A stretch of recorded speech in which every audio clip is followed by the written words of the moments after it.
সাংবাদিক নয়ন হাসানের জানাজায় হাজারো মানুষের ঢল। নবজাগরণ টিভির ডেস্ক রিপোর্ট। দিনাজপুরের বিরামপুর উপজেলার সাংবাদিক নয়ন হাসান শেষ বিদায় জানিয়েছেন হাজারো মানুষ। 21শে নভেম্বর রবিবার বিরামপুর সরকারি কলেজ মাঠে তার জানাজায় কয়েক হাজার মানুষ অংশগ্রহণ করেন। পরে দ্বিতীয় জানাজা নিজ গ্রাম ডোমাভাগা পারিবারিক কবরস্থানে তার দাফন সম্পন্ন করা হয়। জানাজায় দিনাজপুর চেক আপ হসপিটালে চিকিৎসাধীন অবস্থায় মৃত্যুবরণ করেন তিনি। সাংবাদিক নয়ন হাসান পৌর শহরের কলেজপাড়া এলাকার হাসান আলীর একমাত্র ছেলে। মৃত্যুকালে তিনি স্ত্রী, এক ছেলে ও এক মেয়ে সন্তান ও অসংখ্য শুভাকাঙ্ক্ষী রেখে গেছেন। সাংবাদিক পেশায় নয়ন হাসান রাজনৈতিক, সামাজিক, সাংস্কৃতিক অঙ্গনে বেশ পরিচিতি ছিলেন।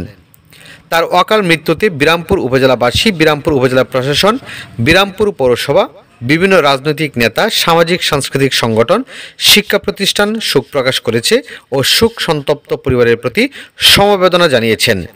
বিরামপুর থানার ভারপ্রাপ্ত কর্মকর্তা ওসি মমতাজুল হক, থানার উপপরিদর্শক এরশাদ মিয়া, বিরামপুর উপজেলা academic supervisor Abdus Salam, Birampur press ক্লাবের আহ্বায়ক শাহ আলম মণ্ডল সহ বিরামপুর উপজেলার সকল সাংবাদিকবৃন্দ, এছাড়াও 4 উপজেলার সাংবাদিকবৃন্দ সহ স্থানীয় রাজনৈতিক নেতৃবৃন্দ সহ সুধীজন।